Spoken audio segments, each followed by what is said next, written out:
கிறிஸ்துவில் பிரியமானவர்களே, ஆண்டவராகிய இயேசு கிறிஸ்துவின் நாமத்திலே உங்கள் யாவரையும் வாழ்த்தி ஆசீர்வதிக்கிறேன்.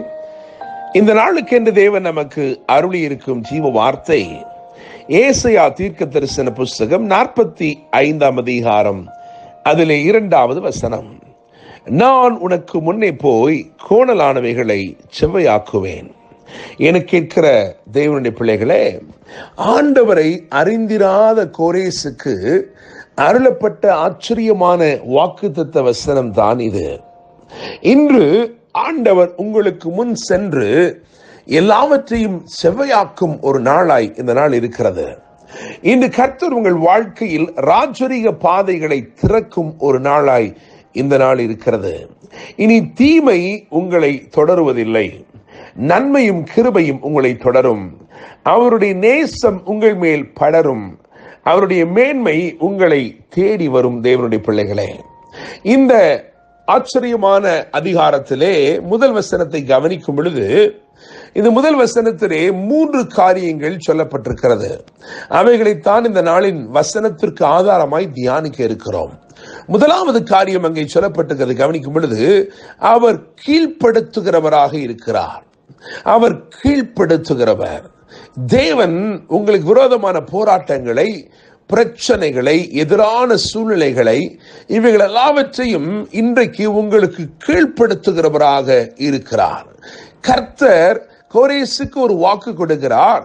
அதற்கு முந்தின வசனம் இப்படியாய் சொல்கிறது, அவர் கீழ்ப்படுத்துகிறவர். அவர் உங்களுக்கு விரோதமான எல்லாவற்றையும், உங்களுக்கு எதிராயிருக்கிற எல்லாவற்றையும் இன்றைக்கு உங்களுக்கு கீழ்ப்படுத்துகிறார். இரண்டாவதாக, அவர் கதவுகளை திறக்கிறவர். அங்கே மிகவும் அழகாக எழுதியிருக்கிறது, கதவுகளை திறந்து வைக்கும்படிக்கு. கதவுகளை திறந்து வைக்கும்படிக்கு, வாசல்கள் அவனுக்கு முன்பாக பூட்டப்படாதிருக்க கதவுகளை திறந்து வைக்கும்படிக்கு. இந்த தேவன் கீழ்ப்படுத்துகிறவர் மாத்திரமல்ல, இவர் கதவுகளை திறக்கிறவராய் இருக்கிறார்.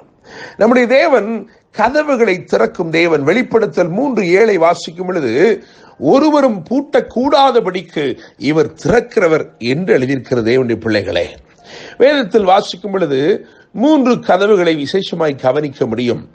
முதலாவதாக, ஆதியாமத்தின் புஸ்தகம் 7 அதிகாரம் 16 வசனத்திலே அங்கே நோவாவின் பேழையில் இருந்த மரக்கதவை குறித்து வேதம் சொல்கிறது.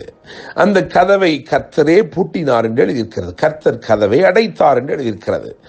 கர்த்தர் அடைத்திருக்கிற கதவை அவருடைய வேளையின்படி அவர் அழகாக திறப்பார். அவருடைய ஏற்ற வேளை வரும்போது அந்த மரக்கதவை அவர் மறக்காமல் திறப்பார். தேவனுடைய பிள்ளைகளே, இரண்டாவதாக நாம் வாசித்த இந்த வேத பகுதியில் ஏசாயா 45:4 கவனிக்கும் பொழுது, அங்கே வெண்கல கதவு என்று எழுதியிருக்கிறது. வெண்கல கதவை உடைத்து என்று எழுதியிருக்கிறது. உங்கள் வாழ்க்கையிலே சத்துரு எந்த கதவுகளை அடைக்கிறானோ அவைகளை தேவன் திறக்கிற தேவன் அல்ல, அவைகளை உடைக்கிற தேவனாய் இருக்கிறார். அவர் வெண்கல கதவுகளை உடைத்து இருப்பு தாழ்பாள்களையும் முறிக்கிறார் என்று எழுதியிருக்கிறது. கதவை உடைக்கிறவர் மாத்திரமல்ல, அவர் அந்த தாழ்பாள்கள் இனி ஒருபோதும் வேறு யாருடைய வாழ்க்கையிலும் அது பூட்டப்படாதபடிக்கு அந்த தாழ்பாள்களையும் முறிக்கிற தேவனாய் இருக்கிறார். எனவே மரக்கதவை மறக்காமல் திறக்கிறார், வெண்கல கதவை வேகமாய் உடைக்கிறார்.